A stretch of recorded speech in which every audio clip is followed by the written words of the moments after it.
nos enfants doivent obligatoirement avoir des Bibles. C'est la parole de Dieu qui sera le socle de leur vie. Deutéronome chapitre 6 verset 5 à 7. Dieu avait demandé aux enfants d'Israël que les commandements que lui il a donnés aujourd'hui, on doit les inculquer à leurs enfants. Ces enfants aussi doivent avoir les rudiments spirituels pour grandir. Et nous devons travailler dans ce sens. Pour que d'abord, la première des choses, que nos enfants puissent d'abord connaître qui est Jésus. Marcher selon la parole de Dieu. Vivre selon les commandements.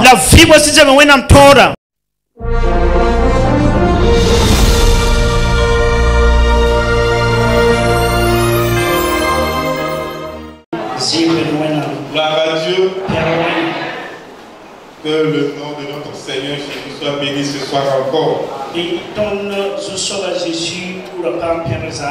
Alors, effectivement, nous avons eu l'opportunité mercredi passé de parler un peu de l'éducation chrétienne des enfants.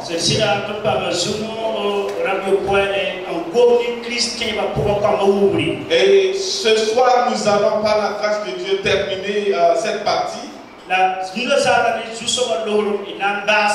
Et aussi avec la demande des pasteurs, nous allons aussi continuer avec un thème qui est le culte familial.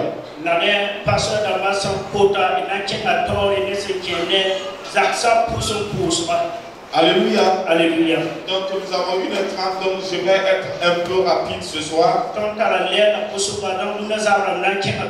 Et par rapport au programme de culte de famille, nous allons faire une projection.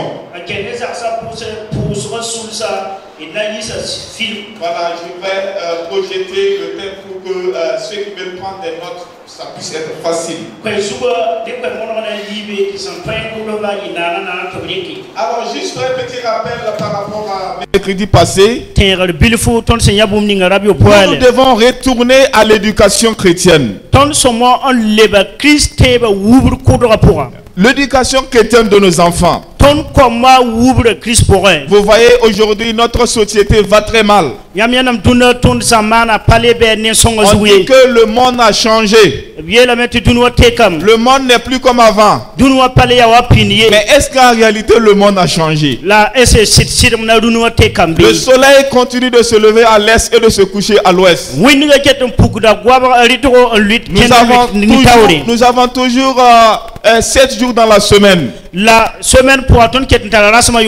avons 12 mois dans l'année. Donc ça veut dire que le monde n'a pas changé. En réalité, c'est nos pratiques qui ont changé. La manière dont nous faisons les choses avant, nous ne le faisons plus maintenant. Alléluia. Alléluia. Et voilà pourquoi les assemblées de Dieu ont fêté les centenaires l'année passée. Et ils se sont assis, ils ont vu que depuis 1921 jusqu'à aujourd'hui, il y a quelque chose que nous avons oublié. Et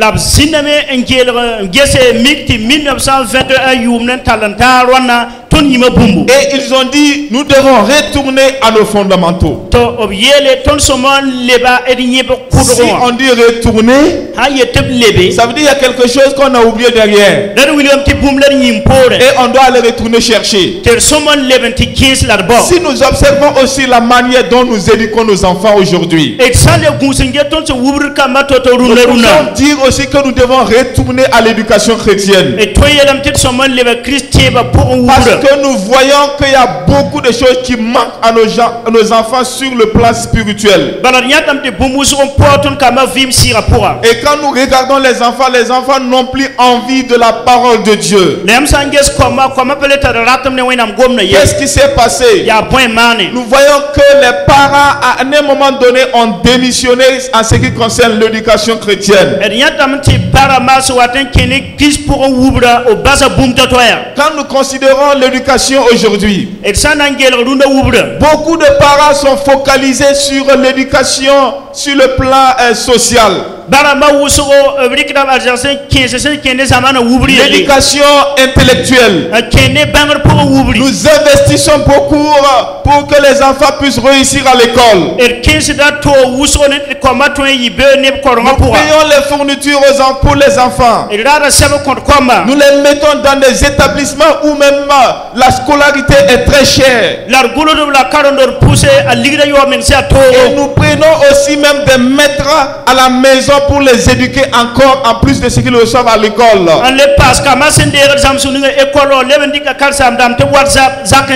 d'autres font des cours de vacances encore en plus de cela encore. C'est pour dire qu'ils veulent coûte et coûte que l'enfant puisse réussir sur le plan social.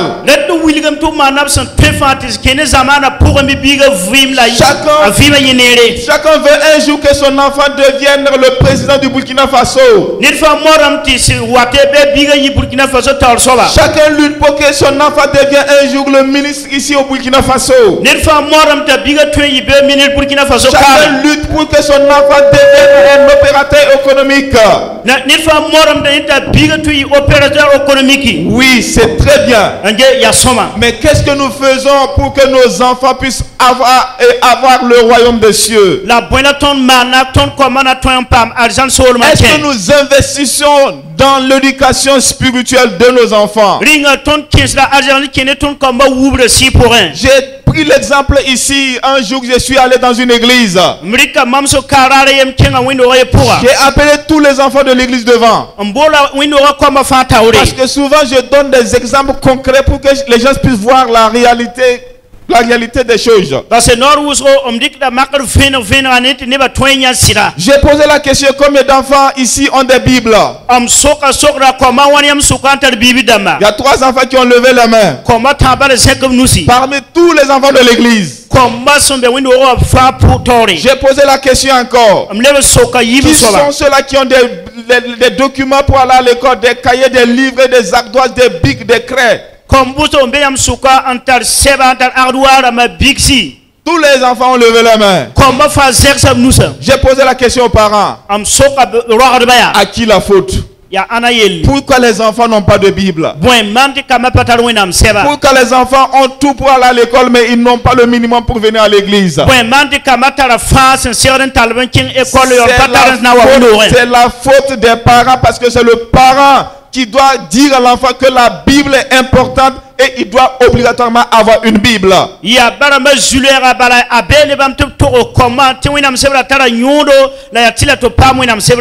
Alléluia. Alléluia. Alléluia. Alléluia. Les enfants doivent obligatoirement avoir des Bibles. C'est la parole de Dieu qui sera le socle de leur vie. Et j'ai dit que si vous investissez pour que vos enfants deviennent même le président du Burkina Faso, il peut effectivement devenir président. Mais si le président sent la parole de Dieu, un jour ce président-là même peut prendre un décret et dit que papa n'aura plus l'opportunité d'aller à l'église parce qu'il n'y aura plus d'église au Burkina Faso ici. Si ceux qui sont au gouvernement, les ministres et les députés, les autorités n'ont pas la crainte de Dieu en eux, c'est eux qui vont prendre des décrets pour nous empêcher de louer le vrai Dieu. Donc nos enfants doivent grandir avec le vrai Dieu. Et en ce moment, la connaissance de ce monde va les aider à gérer le pays avec la crainte de Dieu et avec intégrité.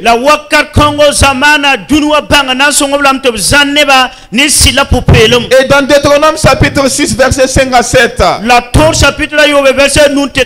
Dieu avait demandé aux enfants d'Israël que les commandements que lui il a donnés aujourd'hui, on doit les inculquer à leurs enfants. Ces enfants aussi doivent avoir les rudiments spirituels pour grandir. Alléluia. Alléluia. Et j'ai dit ici la semaine passée, tout ce que vous donnez à vos enfants, si ce n'est pas basé sur la parole de Dieu, les comptes bancaires, les villas que vous allez laisser, les parcelles que vous allez laisser avec eux avant de partir, cela ne pourra pas les amener au ciel. C'est sur la terre ici seulement. Mais est-ce que vous voulez que vous alliez au ciel et que vos enfants restent ici? Nous devons travailler qu'après notre départ, même si c'est juste une Bible que nous avons pu laisser à notre enfant, c'est la meilleure des cadeaux qu'un parent peut laisser à son enfant avant de partir. Parce que dans cette parole-là, l'enfant pourra avoir d'abord le salut. Et en plus du salut, l'enfant pourra avoir toute autre chose dans cette parole de Dieu. Parce que la parole de Dieu nous a dit, cherchez premièrement le royaume et la justice de Dieu. Et le royaume et la justice de Dieu se trouvent dans cette parole. Et les autres choses, vous seront donnés par-dessus. Alléluia. Alléluia. Mais c'est comme si nous faisons l'inverse. Nous cherchons les autres choses d'abord. Et pourtant la parole de Dieu ne nous a pas dit ça. Quand nous lisons dans Juge chapitre 2, verset 7 à 13, la parole de Dieu nous dit là-bas qu'après la mort de Josué et les patriarches, la génération qui a suivi n'a pas connu Dieu. Ils ne connaissaient pas Dieu. Et tout ce que le Seigneur a fait pour les pères, ils n'ont pas connu cela. Et j'ai pris l'exemple ici avec les bananes que vous avez mangées la semaine passée. Nous on court pour le ciel. Nous on veut aller au ciel, mais on part et on laisse les enfants sans le ciel. Nous, on a connu Dieu, on a marché avec Dieu, on a marché avec Jésus, on a jeûné et prié, on était responsable à l'église, on était même peut-être pasteur à l'église. Et après nous, est-ce que nos enfants vont connaître qui est Jésus? C'est la question qu'il faut se poser. Et nous devons travailler dans ce sens. Pour que d'abord, la première des choses, que nos enfants puissent d'abord connaître qui est Jésus. Marcher selon la parole de Dieu. Vivre selon les commandements. Pour pouvoir hériter le royaume des cieux avec nous.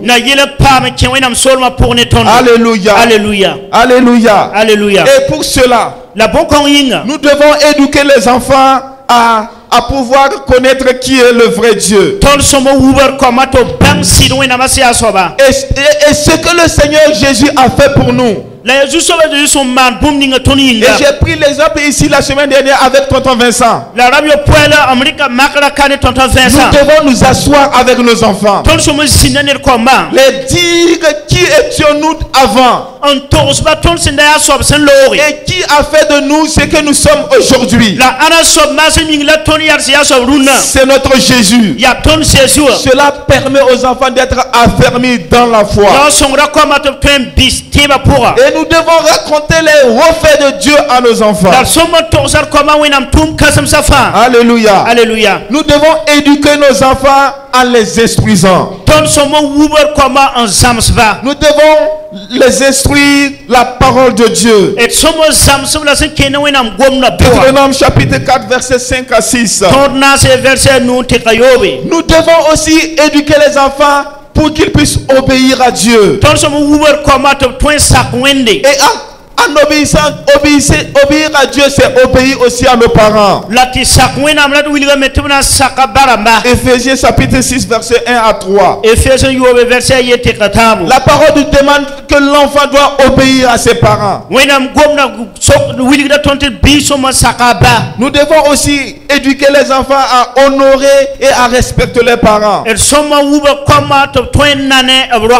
Aujourd'hui, beaucoup d'enfants ne respectent plus les grandes personnes.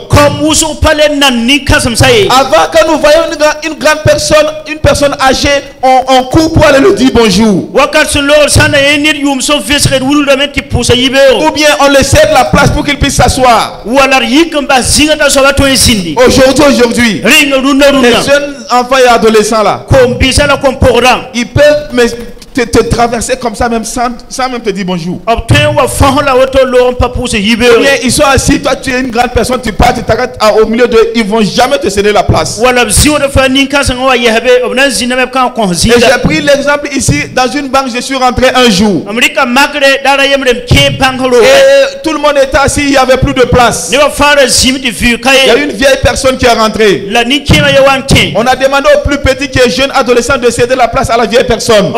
Et il a répondu, mon frère, fesse égale à fesse. Donc je ne peux pas céder mes fesses à une autre personne. Vous voyez, ça veut dire que cette personne n'a pas reçu une éducation spirituelle.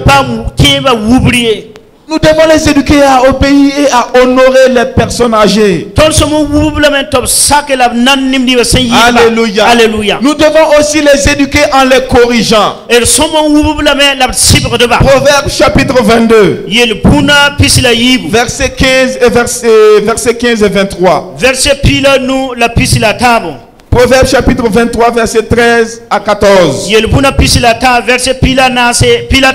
parole de Dieu nous parle là-bas de la correction. Aujourd'hui, il y a des textes, des lois qui interdit qu'on ne frappe plus un enfant. Le châtiment corporel est interdit. Si vous frappez un enfant, vous avez les 1000 problèmes. En Europe là, l'enfant même peut convoquer son papa en justice pour l'enfermer parce qu'on l'a tapé. Mais regardez comment ils vivent là-bas. Et nous on a pris ces lois, on a amené et on applique ici. Et on dit maintenant à l'école on ne fera plus. Dans les classes on ne fera plus.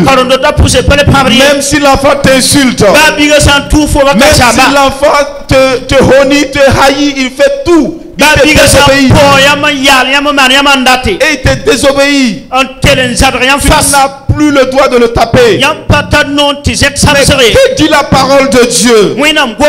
La parole de Dieu parle de la correction avec le verge. Cette verge là, la correction va l'éloigner la folie de l'enfant. La parole de Dieu dit qu'il y a une folie qui est attachée au cœur de l'enfant. Une folie. Et c'est la correction qui va permettre à ce que la folie quitte l'enfant. Et on dit non, on le laisse avec sa folie. L'enfant grandit avec sa folie. Il devient un adolescent avec sa folie. Il devient un adulte avec sa folie. Et à un moment, il va devenir une vieille personne avec cette folie-là. Alléluia. Alléluia. Dans peu de temps, vous allez voir des personnes âgées avec des cheveux blanches qui vont avoir des attitudes. Vous n'allez pas croire qu'une personne âgée puisse faire ces choses-là. C'est pas de sa faute, mon frère. Il a grandi avec cette folie-là. Cette folie-là est toujours là, malgré qu'il est devenu âgé là. La folie est toujours là parce qu'il n'a pas eu la correction qu'il fallait.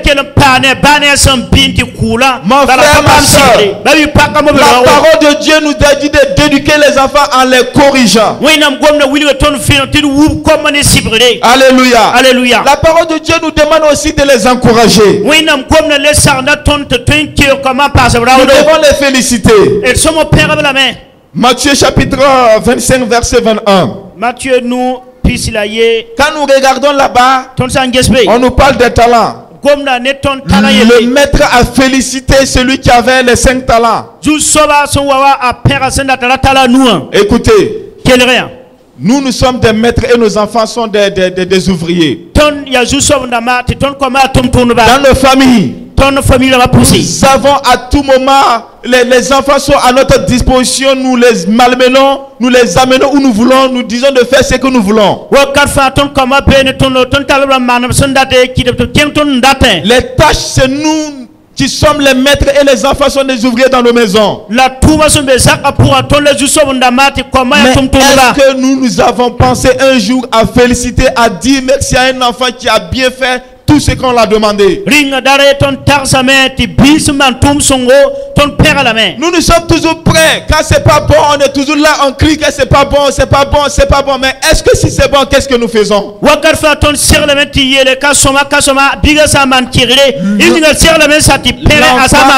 L'enfant a besoin de reconnaître s'il a bien fait, qu'on puisse aussi dire c'est bien.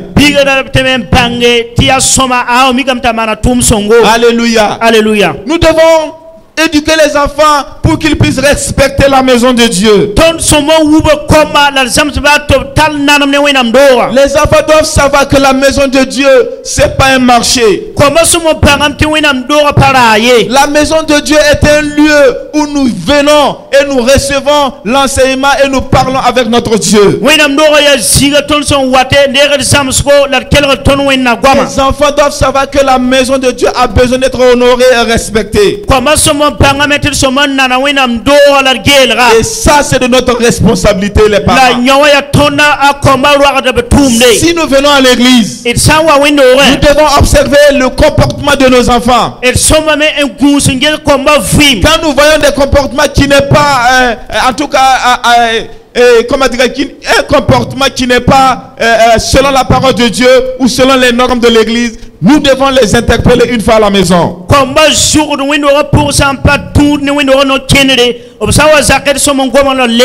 Ça, c'est de notre responsabilité. L'enfant ne connaît pas, c'est nous, nous devons le dire ce qu'il faut faire et ce qu'il ne faut pas faire. Nous devons insister pour que les enfants puissent lire la parole de Dieu et de prier. Voilà pourquoi ils doivent avoir des Bibles. Alléluia. Alléluia. Vos enfants doivent avoir des Bibles. S'ils peuvent lire leurs livres d'histoire géo et de sciences, ils doivent avoir aussi et pouvoir aussi lire la parole de Dieu.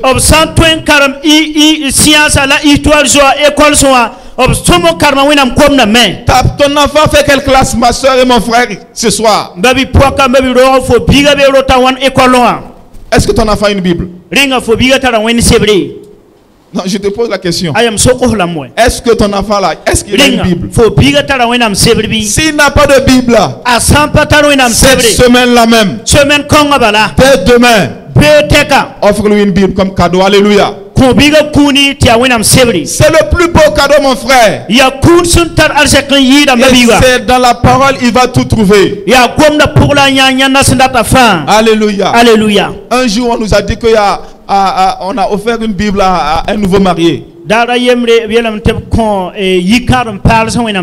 est parti voir un grand pasteur comme pasteur Inoussa pour dire son problème avant le mariage. Il est parti s'asseoir avec le pasteur et dit: pasteur, j'ai des soucis, j'ai des problèmes. Sincèrement, je ne sais pas quoi faire. Pasteur, prie pour moi et aide-moi pour que je puisse avoir de l'argent. Le pasteur dit: il n'y a pas de problème. Le pasteur a prié pour lui. Et le pasteur est rentré dans sa chambre. Il a pris une nouvelle Bible. Et il a classé un chèque de 2 millions dans la Bible. Et il a refermé. Comme ça, avec un truc comme ça. Et il a tout fermé. Et il est venu, il a dit: mon frère, je n'ai pas grand chose. Tout ce que j'ai, c'est ça. Il y a tout dedans. Les solutions de ton problème se trouvent dans cette Bible. Prends-la. Il a pris. À la sortie, il commence à s'énerver. Comment le pasteur l'a même? Il n'a même pas la vision des choses. J'ai dit: je suis dans des besoins d'argent. Toi, tu as pris une Bible. Et il a pris la Bible là. Il est parti, il a déposé à la maison. Il a souffert. Parti voir ses frères et ses amis. Demander de l'argent. Et il a même emprunté de l'argent pour faire son mariage. Alléluia. Alléluia. Quelque temps après son mariage, il rentre dans sa chambre. Il voit la Bible. Il dit: oh, voilà la Bible que le pasteur m'a donnée là. C'est pas la peine. C'est que sur moi, mon mariage est passé où? Le pasteur ne m'a pas soutenu. C'est comme ça les pasteurs là. Ils ont l'argent, mais ils ne donnent même pas. Et il prend la Bible, maintenant il l'ouvre. Quand il l'a ouvert comme ça, c'est la page du chèque qui était là. 2 millions de francs CFA. Il est tombé à la renverse. Alléluia. Alléluia. Ça veut dire quoi? Il n'a même pas eu le temps d'ouvrir cette Bible même pour lire un jour avant même son mariage. Certainement, il lisait même plus une Bible. Si on te donne une Bible, tu n'as même pas l'audace même un jour de l'ouvrir pour essayer de lire un verset. Alléluia. Alléluia. Et il a perdu son chèque de 2 millions. Qu'est-ce qui s'est passé? Il a pris le chèque pour aller toucher. Et quand il est arrivé en banque, compte sans provision. Le pasteur avait donné un temps. Si dans ce temps avant son mariage là, il ouvrait la Bible et il lisait là, il va aller enlever ces 2 millions. C'était pour voir si c'est un fidèle chrétien vraiment spirituel. Et il y a des gens aussi comme ça dans l'église. Les Bibles, on les ouvre une fois à l'église. À la maison, on n'a pas le temps de lire la Bible. On le dépose. Ah, maintenant, dimanche, aujourd'hui c'est dimanche. On prend la Bible, on voit que c'est poussiéreux. On le nettoie. On vient s'asseoir. Le pasteur, il nous a dit: bon, on va ouvrir dans Actes. Il part dans l'Ancien Testament, il cesse Actes. Il lit pas la Bible. Ouais. Alléluia. Alléluia. Nous devons dire à nos enfants que la Bible, il y a tout. Et ils doivent lire la Bible tous les jours. Et nous devons aussi aider nos enfants dans la prière. Les apprendre à prier. Beaucoup d'enfants sont professionnels en parlant. S'ils vont parler là, mais demande-les de prier voir. Il peut même pas dire deux phrases. C'est pas de leur faute, ouais. Vous ne les avez pas appris à prier. Alléluia. Alléluia. C'est de notre responsabilité, mes frères et sœurs. Parce qu'eux aussi doivent grandir dans la foi. Jésus grandissait spirituellement et physiquement. Parce que ses parents lui a inculqué la valeur biblique. Ils doivent lire et prier tous les jours.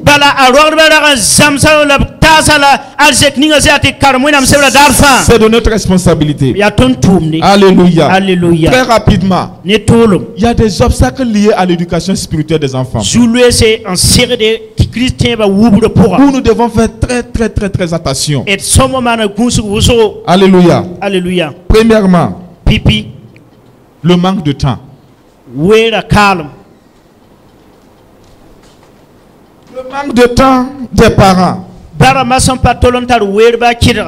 Aujourd'hui, il n'y a pas de temps. On court pour chercher l'argent. On n'a pas le temps pour nos enfants. C'est quel temps nous allons avoir pour apprendre la parole de Dieu à nos enfants? Oh, cherchons le temps pour nos enfants, mes frères et sœurs.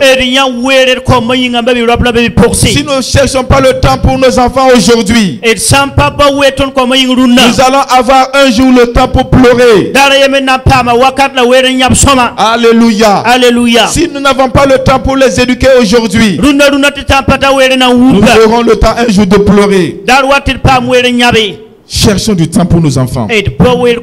Deuxièmement, la distance des parents. Il y a certains parents qui sont très distants de leurs enfants. Il y a d'autres qui sont...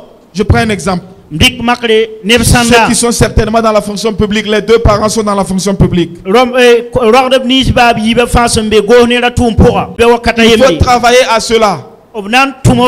Travailler à ce que les deux parents soient ensemble pour pouvoir éduquer les enfants. C'est très important. Troisièmement, l'amour partial des parents pour les enfants. Quand vous lisez dans Genèse chapitre 25 verset 28, vous voyez l'exemple de Isaac et de Rebecca. Ils ont deux enfants. Chacun s'est partagé, ils se sont partagés les enfants. Alors Isaac aimait Esau et Rebecca lui aimait Jacob.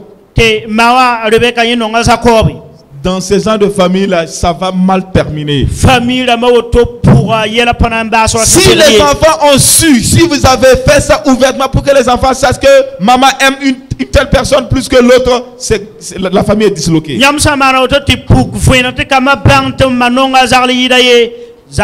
Les enfants, il faut savoir, vos enfants, vous devez avoir un amour inconditionnel pour tous les enfants. Alléluia. Alléluia. Nous devons aussi faire attention. L'instabilité du couple est un problème à l'éducation spirituelle des enfants. L'instabilité est un problème. L'instabilité de couple, ça veut dire les conflits dans les couples.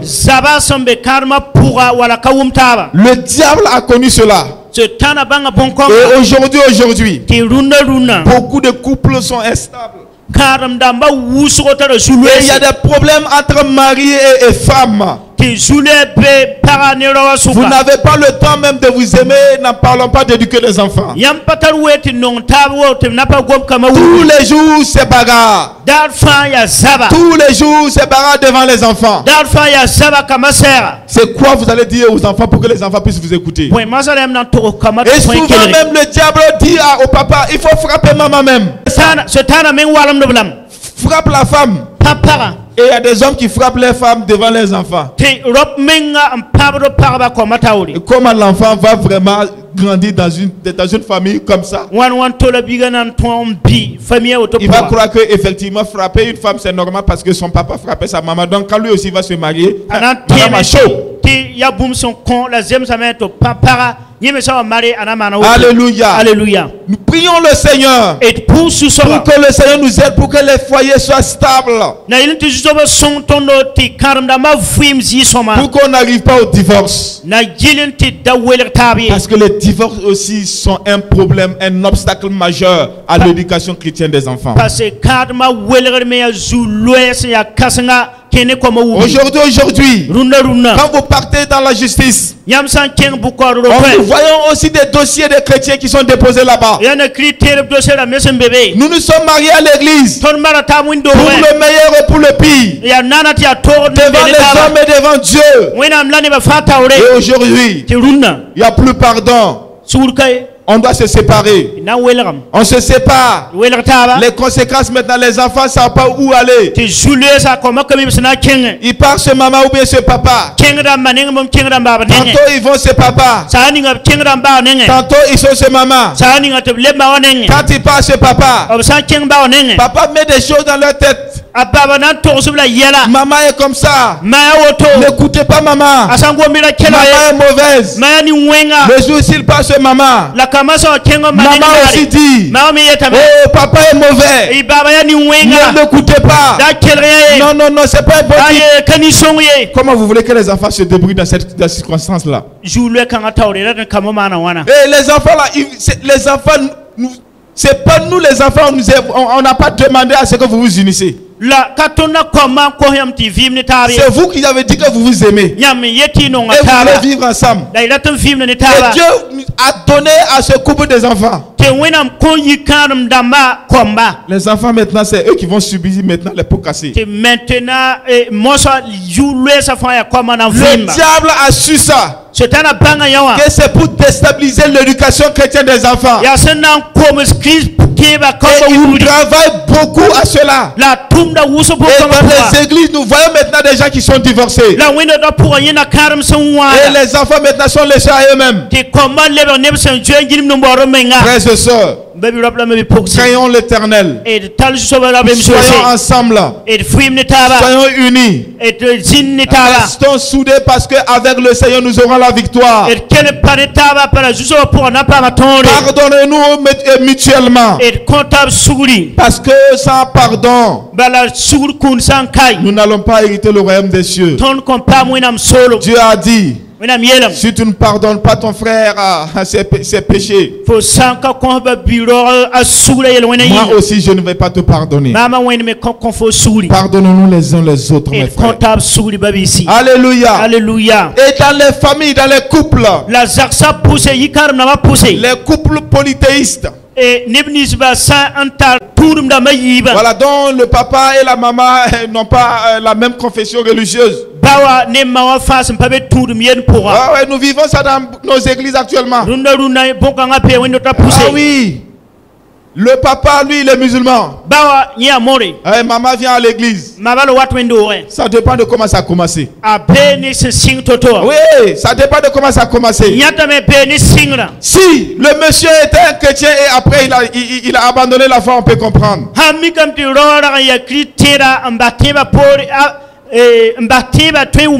Mais maintenant nos filles, nos soeurs, ils disent qu'ils n'ont pas trouvé à l'église. Non, les jeunes chocos de Saxida là, non, ils ne sont pas sérieux. On ne les trouve pas, en tout cas ils n'ont pas l'argent. Non, ils n'ont pas l'argent. Ils ne peuvent même pas donner bon portable même à quelqu'un. Ils ne peuvent même pas payer scooter. Quand il part chez lui même, il n'a même pas de siège. Et il me fait la cour. Et maintenant il passe se donner à des gens qui ne sont pas chrétiens. Alléluia. Alléluia. Et ils vont se marier. Le pasteur en tout cas a parlé. Et il me dit non, à cause de moi là, il va devenir chrétien. Ma soeur, c'est lui qui va t'amener en enfer. Le mal là, il l'attire plus facilement que le bien. Toi tu te mets avec le mal là, c'est le mal qui va t'emporter. Si c'est le Saint-Esprit qui est rentré en toi pour te dire, si tu te maries à ce monsieur il va devenir chrétien. Ça, si c'est le Seigneur qui t'a parlé là, moi je ne rentre pas en toi et puis son Seigneur. Mais si c'est à cause de l'argent, tu es parti là. Ma soeur, tu as vendu ton salut là comme ça. Si son yel fo qui karam ni konga tana le tera mpakisi la sa ligni la fo kengre babi po kamera fo tikana zemsi. Voilà. OK, au paquet fo ni si son yehora pourri. Mes sœurs, babi pourse. Si vous commencez le foyer comme ça, il y a problème dans votre, il y aura problème d'éducation dans votre foyer. Alléluia. Alléluia. Écoutons le Seigneur. Écoutons le Saint-Esprit. Restez dans l'église. Le Seigneur a des maris pour vous à l'église. Aujourd'hui, il n'a pas de siège. Il ne peut pas te payer une moto aujourd'hui. Il a Jésus en lui. C'est Jésus là. Demain, il va payer une voiture pour toi, ma soeur. Et il va t'amener au ciel. C'est le plus important. Il va te tenir la main, mais dans la main vous allez prier et vous allez aller au ciel. Mariez-vous avec des jeunes qui ont la crainte de Dieu. Au lieu de vous marier avec des jeunes qui peuvent vous payer des Android et des scooters. Parce que cela va avoir un impact sur l'éducation de vos enfants. Alléluia. Alléluia. Alléluia. Alléluia. Ça, c'est quelques obstacles seulement que j'ai pris. Dernier obstacle. La mauvaise, le dernier que je vais prendre avant de m'arrêter ici.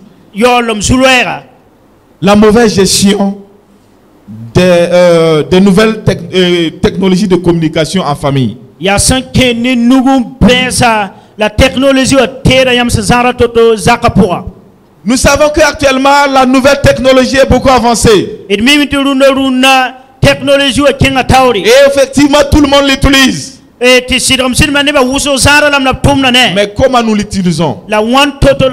Cette technologie là, si nous utilisons cela mal, nous, nos enfants vont mal l'utiliser. Et pour pouvoir les inculquer maintenant la parole de Dieu en eux, ce sera un problème. Alléluia. Alléluia. Alléluia. Alléluia. Soyons très très sages dans l'utilisation vraiment dans nos familles de la nouvelle technologie. Il y a des gens, ils ont la télé chez eux à la maison, l'internet. Les enfants ont tout. Mais est-ce que vous prenez le temps pour contrôler ce que les enfants regardent à la télé et sur l'internet? Mon frère, ma soeur, si tu ne contrôles pas, tu seras dessus un jour. Nous pouvons aimer nos enfants et l'amour peut les amener dans le décor. Nous pouvons vouloir tout les donner. Les mettre dans des conditions. Mais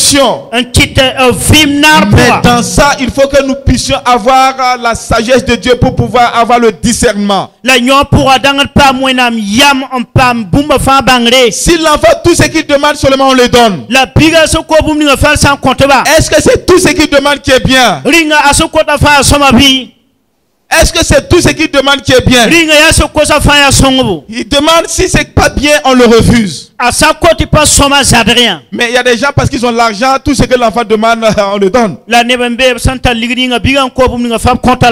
Mes frères et sœurs, la manière dont tu prends ton argent pour éduquer ton enfant là, c'est cet argent là qui va le faire du mal. Alléluia. Alléluia. Nous devons avoir le discernement de l'esprit pour pouvoir savoir, même si on a l'argent, comment nous allons éduquer nos enfants.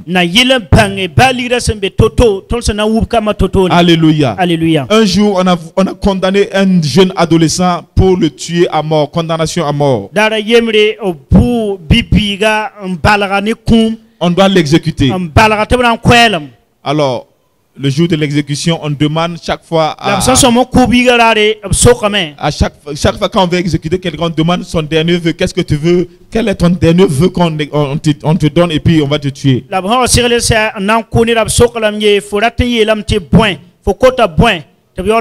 Et il dit bon, ce que je veux seulement c'est je vais voir ma maman. Tu veux voir ta maman? On a fait venir la maman. Il a dit que lui il veut parler seulement à sa maman. Et quand sa maman est arrivée, il a demandé maman, approche, je vais te dire quelque chose que je ne veux pas tout le monde attendre. Sa maman est arrivée. Quand sa maman a approché son oreille, il a attrapé l'oreille de sa maman. Sa maman a crié. Sa maman a voulu arracher sa tête. Et l'enfant a arraché l'oreille. Et il a jeté. Et il a jeté l'oreille là. Et on a demandé à la femme, mais pourquoi tu fais ça? Il dit, c'est cette mère-là qui devait être exécutée. C'est cette femme. C'est cette femme qui devait être tuée. Parce que c'est elle qui m'a rendu ce que je suis aujourd'hui. Elle m'a pas dit ce qui est bien et mal. Elle me donnait tout. Tout ce que je demande, elle me donnait. Maintenant, le jour qu'elle a voyagé, elle a oublié de me donner de l'argent. Et elle est partie aux États-Unis. Maintenant, j'avais urgemment besoin d'argent. Je me suis levé. Je suis allé chez mon ami. Et on est allé pour braquer l'alimentation. Et l'alimentation, il ne voulait pas nous donner l'argent. Je l'ai buté. Alléluia. C'est parce qu'il a buté la secrétaire et la comptable de l'alimentation qu'on veut le tuer. Parce que sa maman l'avait habitué, tout ce qu'il demande, on le donne. Maintenant, il n'a pas. Il faut qu'il parte voler pour avoir. Mes frères et sœurs, l'éducation chrétienne, c'est la chose la plus importante que nous devons faire pour nos enfants. Nous voulons le ciel. Les enfants aussi veulent le ciel. Amenons nos enfants avec nous au ciel. Tout ce que nous pouvons faire sur le plan spirituel pour nos enfants, n'hésitons pas. Même si vous allez prendre des moniteurs pour venir encadrer spirituellement vos enfants à la maison, faites-le. Vous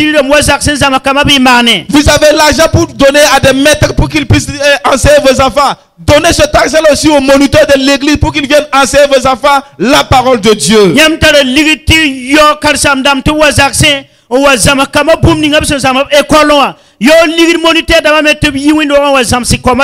Les enfants veulent aussi le ciel. Alléluia. Alléluia. Que le Seigneur vous bénisse. Je pose la question à un parent. Est-ce que ton enfant qui a la capacité de lire le livre de Dissuasion, est-ce qu'il a une Bible?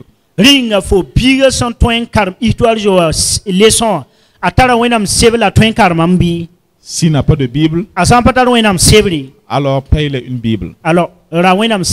S'il y a un parent ici ce soir et que son enfant peut lire la Bible et que sincèrement, en réalité, toute la vérité, le parent n'a pas les moyens pour se procurer une Bible. Que ces parents-là viennent s'inscrire leur nom auprès du pasteur Inoussa. Avant la fin, je finis mon stage ici le dimanche prochain. Je m'engage à offrir des Bibles à ces parents-là pour qu'ils puissent donner cela à leurs enfants. Je répète, si ton enfant a l'âge de lire la parole de Dieu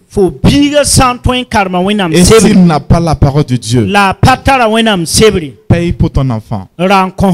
Mais si tu es là ce soir, même si un parent, vous pouvez parler aux parents de toute l'église, parce que ce n'est pas tous les parents qui sont là. Si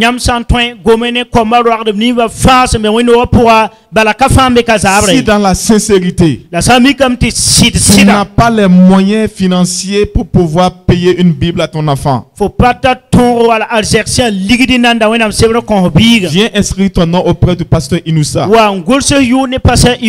avant la fin de mon stage. Je vais t'offrir une Bible pour que tu offres cela à ton enfant. Que le Seigneur vous bénisse. Au nom de Jésus. Amen. Amen. Alors, très rapidement, nous allons passer au deuxième point, le deuxième thème, qui est l'éducation, je vais dire le culte familial. Le mercredi passé, j'ai un peu brossé ça, mais je n'ai pas eu le temps d'entrer en profondeur. Et il y a un des pasteurs qui a demandé cela. Aujourd'hui, nous allons rapidement voir comment instaurer le culte familial. Alors,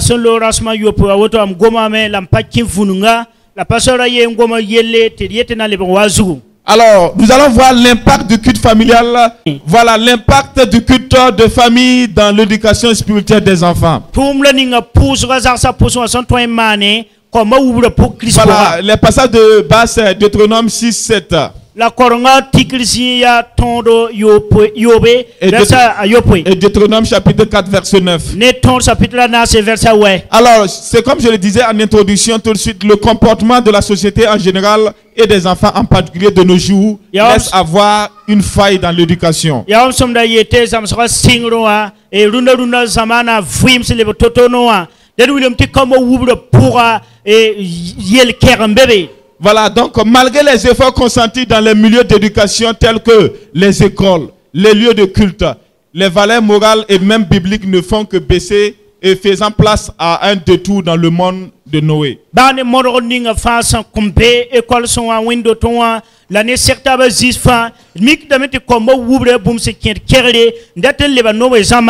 Alors l'église, après examen et analyse, se rend compte que la solution se trouve dans les cultes de famille. Alors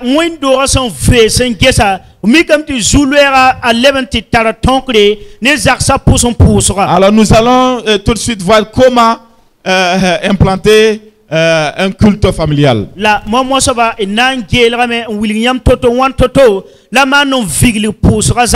Voilà, donc la famille, vous savez que c'est des personnes qui vivent ensemble. Alors, c'est les parents, les enfants, tous ceux qui vivent sous le même toit. En Afrique ici, la famille peut représenter vraiment beaucoup de personnes. Les parents, les enfants, les cousins, les tantes, même grand-maman même est dans la famille. Et tous ceux-là vivent ensemble dans la même famille. Et Dieu nous a donné cette famille-là pour que nous puissions nous épanouir dans la famille. Alors c'est dans la famille que beaucoup de choses sont inculquées. C'est dans la famille que beaucoup de valeurs là sont inculquées aux enfants. Il y a des choses banales là, que nous voyons que les enfants ne font pas dehors là, c'est parce que ils ont manqué de cela dehors et en famille. Je prends un exemple. Simplement dire un bonjour et un bonsoir à un étranger. C'est banal, non? C'est en famille on apprend ça. Mais regardez aujourd'hui. Des gens rentrent en famille. Il y a des gens qui rentrent dans la maison. On les salue même pas. Vous partez, vous rendez visite à une famille. Les enfants défilent devant vous comme ça. Il n'y a pas de bonjour, il n'y a pas de bonsoir. Voilà, et c'est normal. Mais puisque les parents n'ont pas exigé cela, ça veut dire ils n'ont pas mis ça comme une exigence, une obligation. C'est pas obligé là-haut. Alors, il n'y a pas de bonjour, il n'y a pas de bonsoir. Et voilà, ils rentrent comme ils veulent. Et les étrangers défilent. Donc quand ils sortent, Comment vous voulez que cet enfant-là vous dise bonjour quand ils vont vous voir? Et on n'a pas dit ça à la maison. Moi, quand je suis venu nouvellement à Ouagadougou, j'ai eu problème. Quand je voyais quelqu'un seulement, oh bonjour mon frère, oh bonjour ma soeur, oh bonjour. Il y a un jour quelque chose qui m'a choqué. J'ai salué un monsieur comme ça et il a freiné. On se connaît? Toi tu me connais? Et tu me connais? J'ai dit, oh, ici c'est comme ça. Quand si on ne connaît pas quelqu'un, on ne le salue pas. Pardon. Donc ça a ralenti moi aussi mes intentions de dire bonjour aux gens, à tout le monde. Quand je suis rentré au village pendant les fêtes de Noël, je suis allé à la boutique pour payer des articles. Je suis rentré, je n'ai pas dit bonjour au boutiquier. Les réflexes de Ouaga m'a transformé un peu. Et le boutiquier m'a servi. Et il me regarde. Quand je voulais sortir, il m'appelle. Eh Foka. Mais quand faut la partir là. C'est pas toi le fils du pasteur? J'ai dit oui, c'est moi. J'ai dit mais tu es devenu impoli, hein? Mais faut libre. Non, t'as pas connu comme ça? Ton pas bang photo. Toi, tu es pas dit dans Ouaga là, tu viens, tu peux pas saluer les gens encore. J'étais abattu comme ça. J'étais découragé. Quand il m'a dit ça là quoi? Toute ma journée était gâchée. Parce qu'un simple bonjour, c'est une considération que les gens ne savent pas. Ce bonjour que les enfants ne nous donnent pas aujourd'hui là, c'est ça qui fait que les problèmes sont dans notre société, parce que les gens ne s'aiment plus, ils ne se respectent plus. Le simple bonjour. Quand tu salues quelqu'un un bonjour, c'est preuve d'amour, c'est preuve de respect, c'est preuve de considération. Mais tu le vois comme ça là? Le bonjour s'apprend en famille. S'il vous plaît, ça s'apprend en famille. Le pardon s'apprend en famille. J'ai appris le pardon avec mon papa. Un jour, mon papa aimait nous payer des ballons de football. Un jour, il a payé un gros ballon. Et nous, on est partis au terrain pour jouer. Mon ami a chuté la balle et la balle est percée. J'ai dit, toi, ton papa là, il a l'argent pour payer le ballon. Prends la balle là. Va dire à ton papa de me rembourser ma balle. J'ai fait une nouvelle balle, un nouveau ballon. Quand je suis rentré à la maison, papa me demande où est le ballon. J'ai dit c'est Michel qui a percé ça, donc je l'ai remis d'aller payer une nouvelle. Papa me dit va ramener la balle. Assieds-toi. Dieu nous dit de pardonner à ceux qui nous ont fait du tort. Ça même là, il n'a même pas fait ça avec exprès. Et si c'était toi-même ton pied, et si c'est toi-même ton pied qui avait percé ça, tu vas dire quoi? C'est lui qui a percé, non? Pardonne-le. Si tu le pardonnes, moi-même là, je vais te payer un autre ballon. Si quelqu'un te fait du tort, pardonne-le. Dieu nous demande de le pardonner. Je me rappelle de ça comme si c'était hier. Ça m'a travaillé durant toute ma vie. Le pardon, quel qu'en soit ce que quelqu'un va te faire, il faut le pardonner. Et quand j'ai grandi, j'ai lu dans la parole de Dieu, on dit que si tu ne pardonnes pas, le ciel là, ça ne t'appartient pas. Donc ça même, ça a aggravé la situation. Même si tu fais quelque chose, moi, il te pardonne.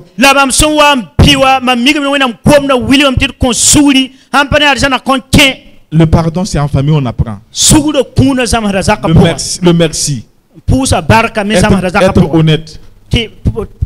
Regardez nos enfants aujourd'hui. Tu leur donnes un simple bonbon.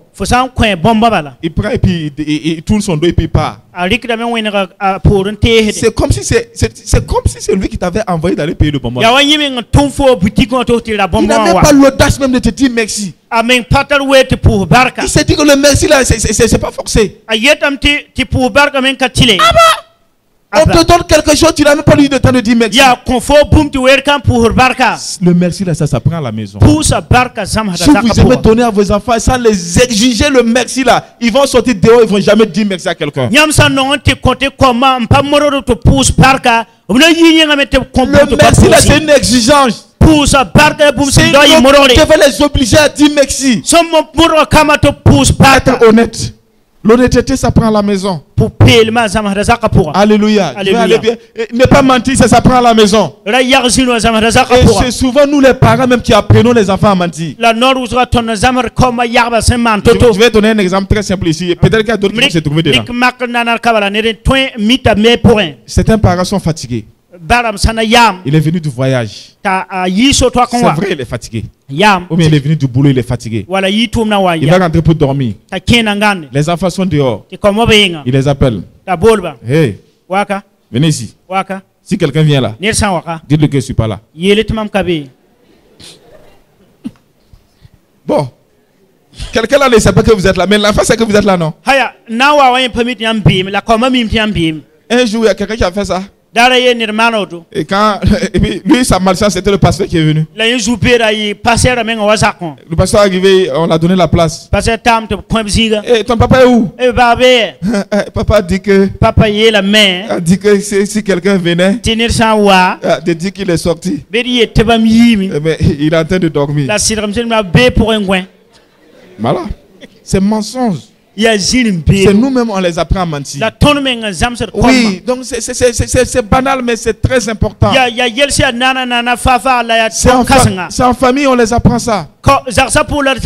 Être ponctuel. La ponctualité. Ce que j'ai appris ici, qui me réjouit, c'est vraiment votre ponctualité dans le culte dimanche. Sincèrement, à s'accidenter ici, c'est pas comme la Colombe, je dis ça. Quand je viens ici le dimanche et pendant même la leçon, il y a des gens. Non, moi-même je suis content même de ces gens. Avant même que le chant commence, l'église est pleine.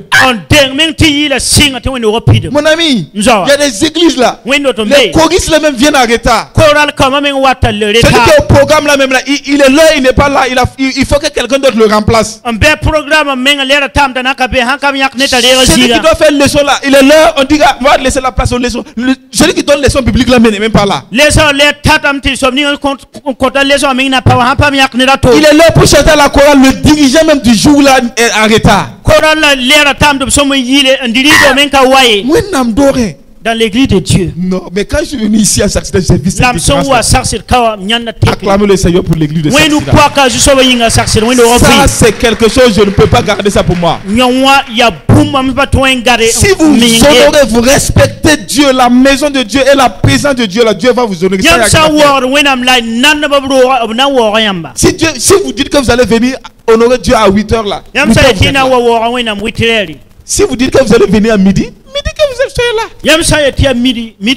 C'est vous qui avez ensemble choisi l'heure. Donc, sincèrement, je suis ému, je suis très content de l'église. Quand je vois une grande chorale de laïcs comme ça, et puis quand ils se lèvent, tout le monde est là pour chanter chorale. Je vois la différence ailleurs. On dit on va laisser la place à la chorale. On dit il est petit et c'est il dit de chanter parce qu'il y a d'autres choristes qui sont toujours en route. Mon ami, tu veux honorer Dieu, tu veux louer Dieu. Non,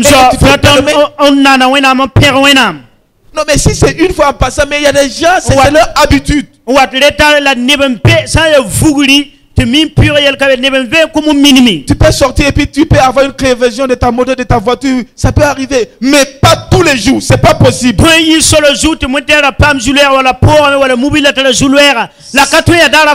Si tu as grandi comme ça, tu es une choriste comme ça aussi. Le respect des autres. Et puis l'habillement décent. Ça s'apprend en famille.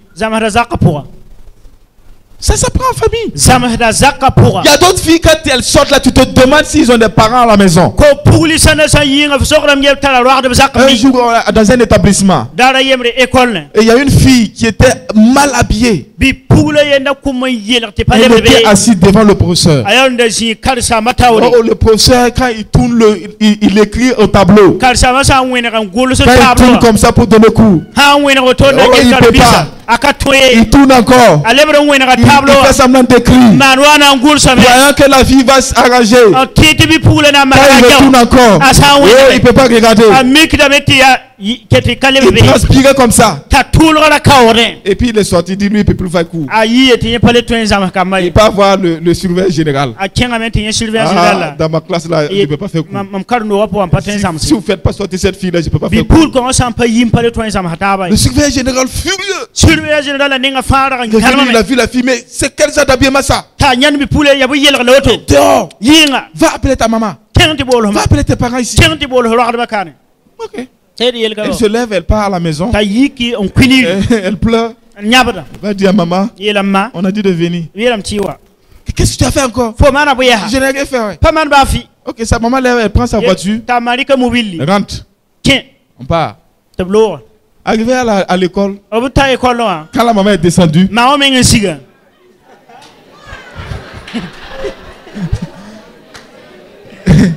sa maman là même est pire que sa fille. Le surveillant a dit c'est comme ça. Venez, bon, c'est mieux de repartir, c'est fini. Nous, on n'a pas. C'est quoi tu vas dire à cette dame là par rapport à l'habillement de sa fille? Pendant qu'elle-même elle est comme ça. Il n'y a pas moyen. Ça s'apprend en famille. Alléluia. Alléluia. Toutes ces bonnes pratiques, ça s'apprend en famille. Alléluia. Alléluia. Et si nous voyons ces comportements de ces enfants qui ne suivent pas la logique des choses là, on se pose des questions sur l'éducation qu'ils ont reçue en famille. On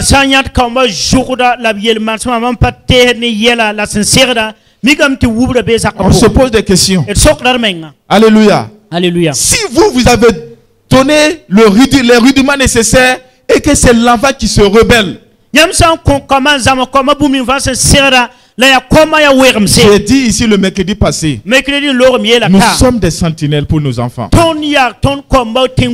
nous en tant que parents là, on a fait tout de notre mieux et on a amené les enfants sur le droit chemin.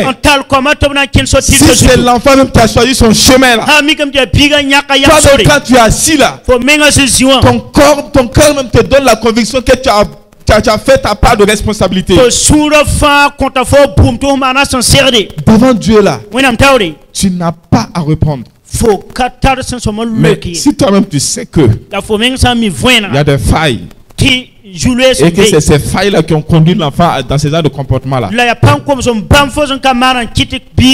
mon ami, reprends-toi. Demande à Dieu de t'aider. Il y a des parents qui pleurent aujourd'hui, qui gênent, qui prient pour que Dieu change les enfants. C'est vos erreurs d'hier là qui vous amènent à gêner aujourd'hui pour vos enfants. Si vous avez mis tout le sérieux hier là, aujourd'hui c'était alléluia, c'est gloire à Dieu seulement.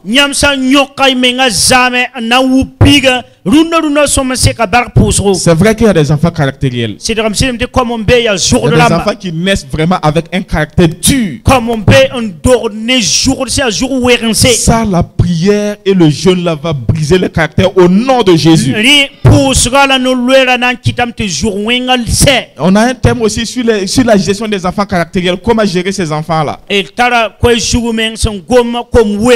un enfant est comme ça là, sa gestion est particulière que d'autres enfants. On ne doit pas les gérer de la même manière que les autres enfants. C'est pas possible. Si vous les gérez comme les autres enfants, là, vous allez empirer sa situation. Alléluia. Alléluia. Alors, le culte familial, c'est un petit culte. Bon, quand on dit petit culte, c'est un petit culte qui fait à la maison autour de tous les membres de la famille, y compris les enfants. C'est un moment où le message de la parole de Dieu est prêché. Des chants de louange. Les chants de louange sont montés vers Dieu. Et aussi on écoute des sujets de requête et des actions de grâce. Alors le fondement biblique du culte familial, c'est une recommandation même de Dieu. Dans Deutéronome chapitre 6 verset 7, Dieu recommandait aux Israélites d'enseigner les lois à leurs enfants. C'est pourquoi quand après les synagogues, les parents ils se retrouvaient avec les enfants dans leur maison pour les expliquer les valeurs et les amener à améliorer et aussi à connaître la Torah.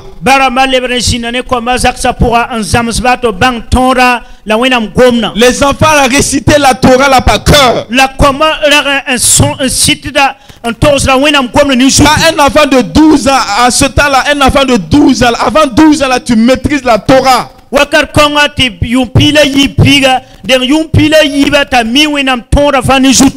Torah, tu as maîtrisé ça. Ça, c'est une loi, c'est obligatoire. Mais c'est à la maison, on les apprend ça.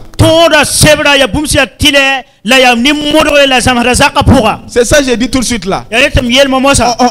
On chicote même les enfants là. Récite ta leçon d'histoire géo. Tu n'as jamais pris une Bible et dire, choisis un verset. Mémorise ça sinon tu ne manges pas. Notre Père qui est aux cieux là. Ça même pas. Si tu ne mémorises pas ça, tu vas pas manger. Combien d'enfants ici dans l'église connaissent notre Père qui est aux cieux? Dans les cultes familiales là, à la fin de votre prière là, introduisez ça. Dites qu'ils doivent apprendre ça.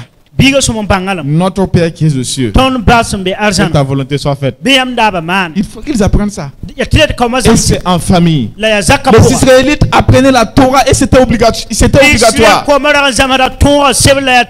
Alléluia. Alléluia. Pourquoi instaurer un culte familial? C'est comme je disais dans l'Ancien Testament, c'était un cadre où la loi est enseignée. C'est aussi des occasions où les enfants pouvaient poser des questions aux parents concernant la vie d'Israël. Alors c'est l'occasion aussi que nous devons enseigner la parole de Dieu aux enfants. Deutéronome chapitre 31 verset 12.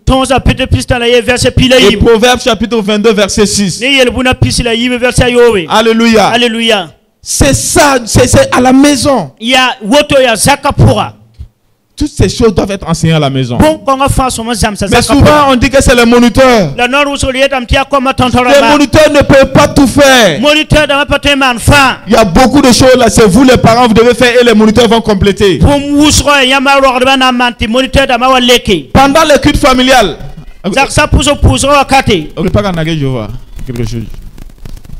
Ok, vas-y, merci. Alors, c'est pendant le culte familial que l'éducation doit être bien faite à la maison. Alors, il faut expliquer les lois aux enfants en s'appuyant sur des exemples. Et il faut revenir aussi sur la vie du culte à l'église pendant.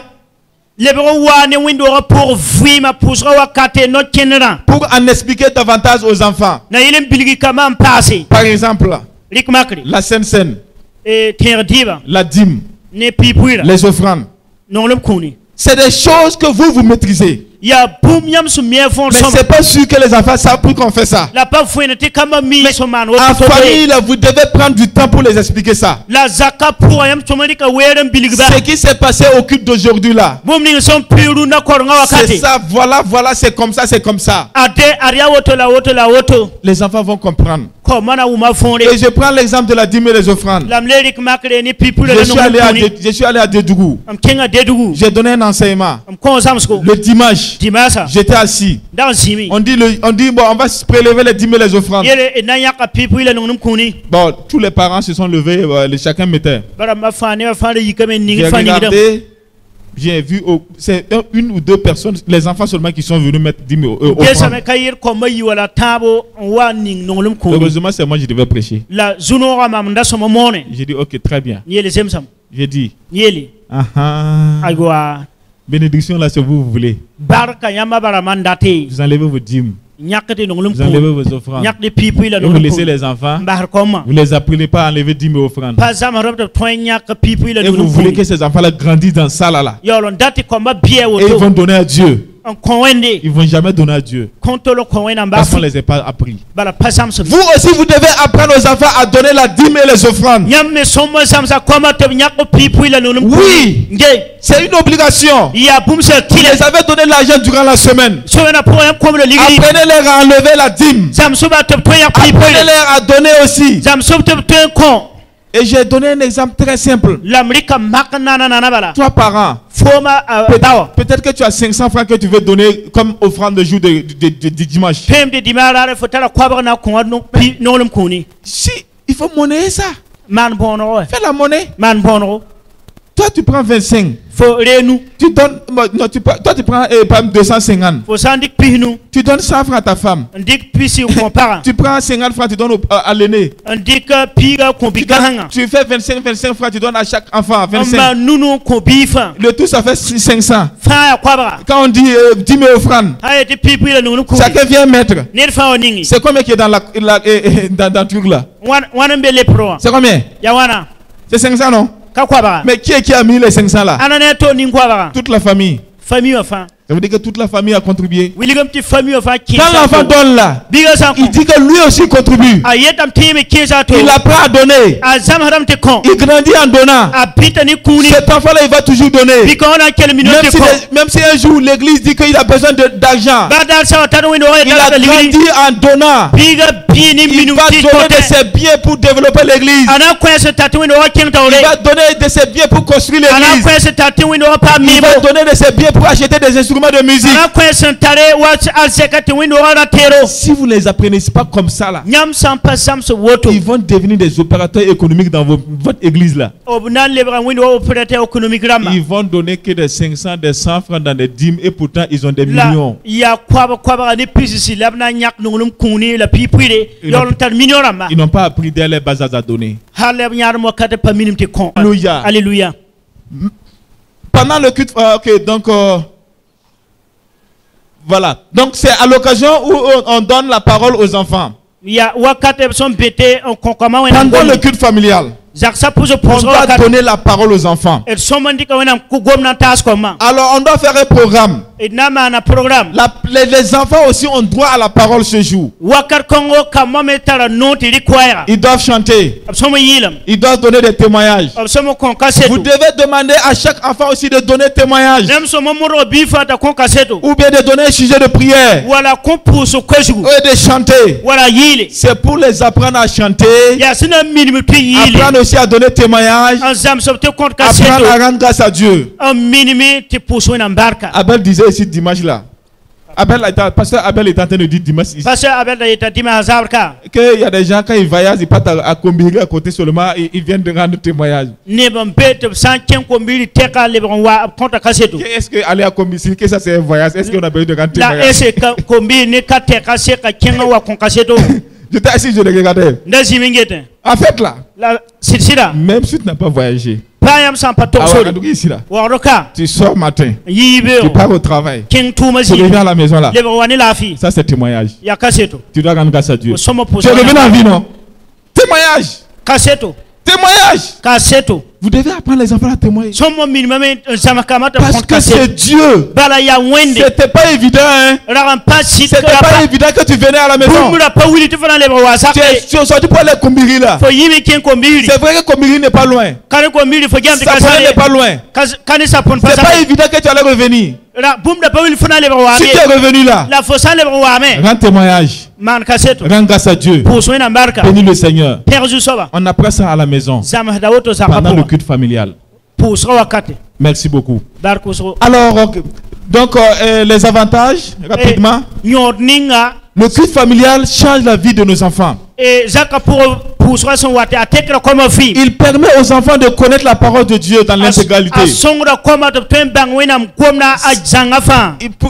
Il permet aux enfants d'avoir une base spirituelle bien solide. Il forme les enfants dans les domaines spirituels. Et c'est là-bas même qu'on peut exploiter ces enfants-là à l'église. Ce qu'ils ont appris à la maison là, l'église peut bénéficier de ça. Il y a un petit ici, petit viens ici. Quand je le vois dimanche là, je suis content de lui. Alléluia. Alléluia. On acclame le Seigneur pour ce petit là. Tes parents sont là. Tes parents sont là. C'est pas tous mes parents. Ah. Tu es avec quelqu'un là où tu es là, est-ce qu'ils sont là? Est-ce qu'il y a un de ses parents ici? Ah, il vient. C'est lui qui vient comme ça. Ok. Ah, sa maman est là. Oh, sa soeur, ok. Imaginez cet enfant. Il a appris à servir déjà le Seigneur. Je le vois sur la batterie en train de jouer. Quand tu es parent, et que tu vois à l'église ton enfant qui sert Dieu, ça te donne du plaisir. Alléluia. Alléluia. Nous devons apprendre à nos enfants. C'est dans le culte familial, ils doivent apprendre déjà à servir à l'église et à la maison avant de venir à l'église. Que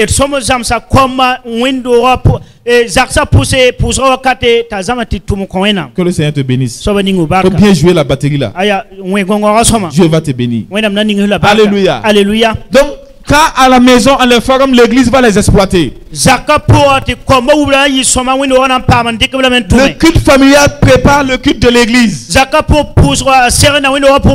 Quand les enfants sont bien préparés à la maison, à l'église, ils reproduisent textuellement cela. Ils sont sérieux à la maison. Pendant le culte familial, les enfants sont sérieux. Il n'y a pas question qu'ils soient désordonnés à l'église. Alléluia. Alléluia. Le culte familial amène la communion fraternelle et l'harmonie dans la famille. Si une famille peut s'asseoir, maman, papa et les enfants pour prier, ça donne l'harmonie, ça amène l'harmonie dans la famille. Ça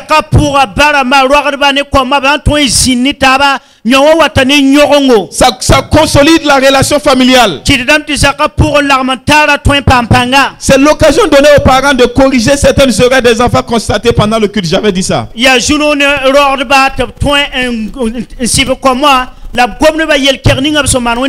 Très rapidement, comment faire le culte familial? Pour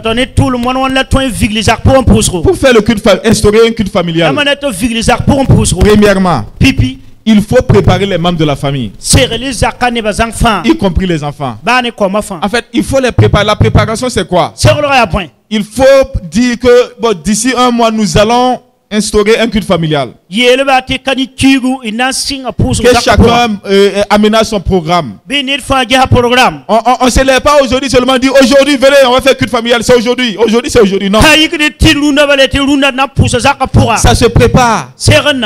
Et que les enfants déjà ont ça mentalement. Et ensemble vous allez informer du jour. Et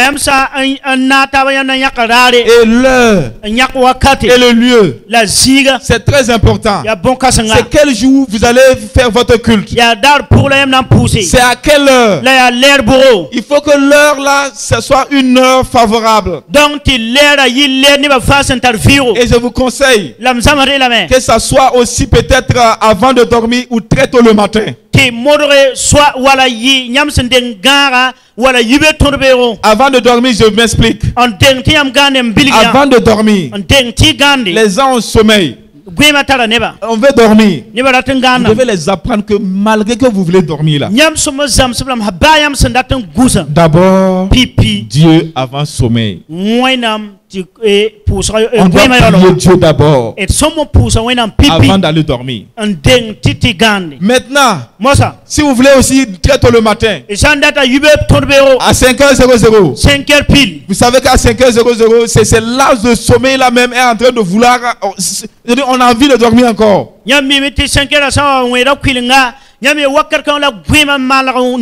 Hey, mon ami, sans ce moment, il faut s'élever, prier Dieu. Alléluia. Alléluia. C'est à ce moment on doit donner louange à Dieu. Donc, choisissez les heures et les lieux et les heures et le jour. Ça peut être une fois dans la semaine, 2 fois dans la semaine, 3 fois dans la semaine. Commencez petit à petit, 1 fois, 2 fois, et après si vous êtes fort, vous pouvez faire tous les jours de la semaine. Vous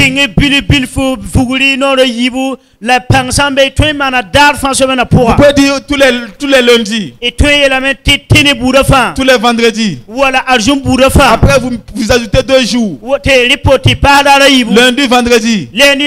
Après vous ajoutez un autre jour, lundi, mercredi, vendredi. Quand vous regardez que ça prend de l'engouement, les gens sont contents. Et à un moment donné, tous les matins, tous les soirs, culte familial. Alléluia. On commence petit à petit. Il faut avoir un programme et responsabiliser les membres de la famille. Il faut responsabiliser tout le monde. Papa ou maman ne doit pas monopoliser le programme. C'est pas tous les jours c'est vous, tous les jours c'est vous. Regardez le niveau des enfants. Programmez certains enfants pour chanter. Programmez certains enfants pour conduire la prière. Programmez même certains enfants s'ils sont adolescents pour lire la parole de Dieu. C'est dans ça, chacun aura son compte. Il faut être bref. Le culte familial là, ça ne doit pas dépasser 1 heure. Minimum 30 minutes. Maximum 45 minutes. C'est pas un enseignement que vous donnez à la maison. C'est juste un temps que vous consacrez à Dieu. Si les enfants sont petits, 30 minutes. Quand ils vont grandir, 45 minutes. Maximum 1 heure. C'est c'est 1 heure, mais c'est très efficace. Il faut être flexible. Il faut être flexible. Ça veut dire quoi? Si vous avez choisi un lundi, s'il y a quelque chose qui est obligé, qui vient, qui va vous permettre de déplacer ça à mardi, il ne faut pas dire que malgré ça là, moi je vais prier. Non, c'est pas toi seul, c'est tout le monde. Tu peux repousser pour que mardi là, tout le monde puisse être là pour qu'on puisse prier.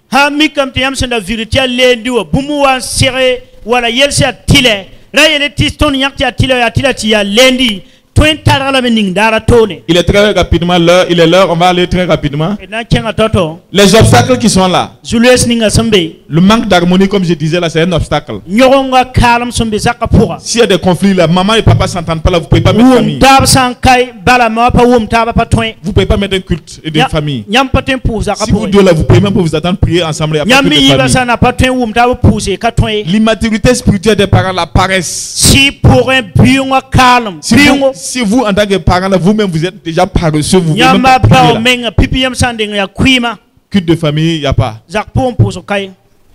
Absence chronique des parents pour les raisons de service. Papa et maman n'est jamais à la maison. Qui va instaurer culte de famille?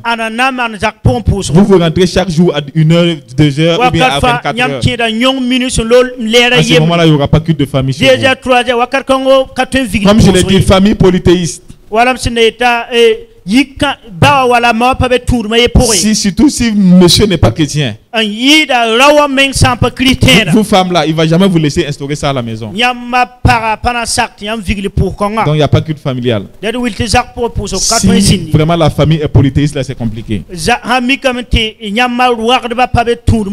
En conclusion, comme la Bible nous dit que tout est possible à celui qui croit, nous croyons fermement que le culte familial est une arme efficace pour arracher les enfants du filet du malin.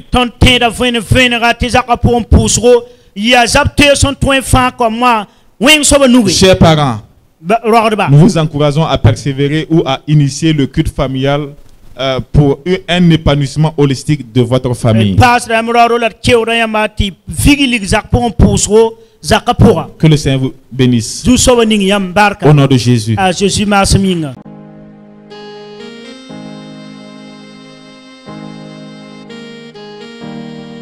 toi, Seigneur, je veux toujours m'habiter.